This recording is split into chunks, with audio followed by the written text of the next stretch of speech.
हाँ प्रोफेसर साहब, मैं थोड़ा बीच में रोक रहा हूं बहुत। आप मैं समझ गया जो आपने कहा कि जो कैपिटल इंटेंसिव अगर हमने अपने अर्थव्यवस्था को बना दिया और उसमें भी टेक्नोलॉजी पर डिपेंडेंसी बढ़ा दी, तो जाहिर है हमारे पास जो पॉपुलेशन है उसको अकोमोडेट नहीं कर पाएंगे, और वो बिल्कुल पॉपुलेशन है सो अनएम्प्लॉयड रहेगा, तो वो कोई बिल्कुल इनकम जनरेशन में उसकी कोई भूमिका नहीं है।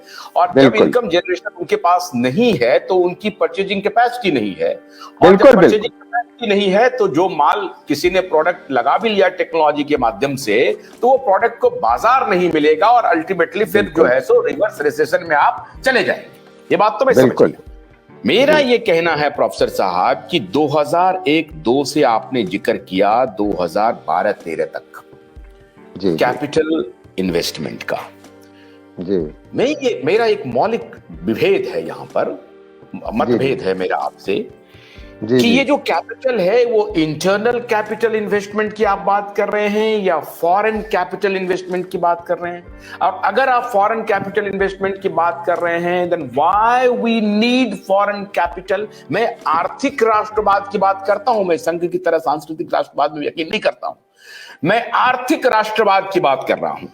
आर्थिक राष्ट्रवाद के तरफ पिछले 75 वर्षों में हमारे इकोनॉमिस्ट ने, हमारे पोलिटोलॉजिस्ट और इकोनॉमिस्ट दोनों ने, मैं ये कह रहा हूं कि बोथ पोलिटोलॉजिस्ट एंड इकोनॉमिस्ट, उन्होंने आर्थिक राष्ट्रवाद के बारे में कभी क्यों नहीं सोचा?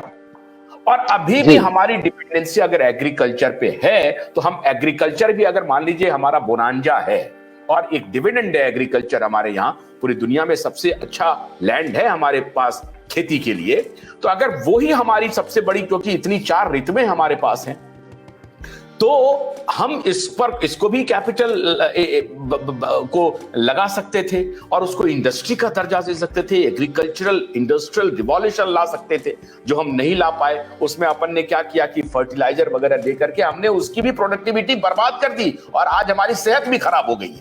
मेरा यह कहना है कि सर, फॉरेन इन्वेस्टमेंट पर why we are more dependent, that we need to understand.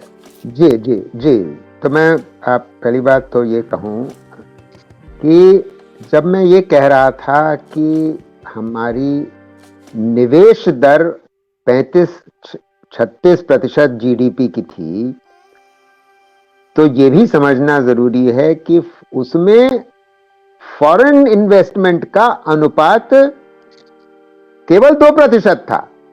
तो 35% of GDP total investment, 33 in domestic national investors और 2% एफडीआई। तो देखिए, एफडीआई की एक भूमिका होती है, एफडीआई से फायदा होता है, टेक्नोलॉजी आती है, कैपिटल आता है, मैनेजमेंट स्किल्स आती हैं, वो सब ठीक है, और इंटरनेशनल मार्केट में एक्सेस मिलती है, वो सब ठीक है। मगर मैं आपका सवाल समझ गया। आई थिंक वो मुद्दा ये नहीं है कि हमारे देश का इन्वेस्टर इन्वेस्ट नहीं कर रहा है।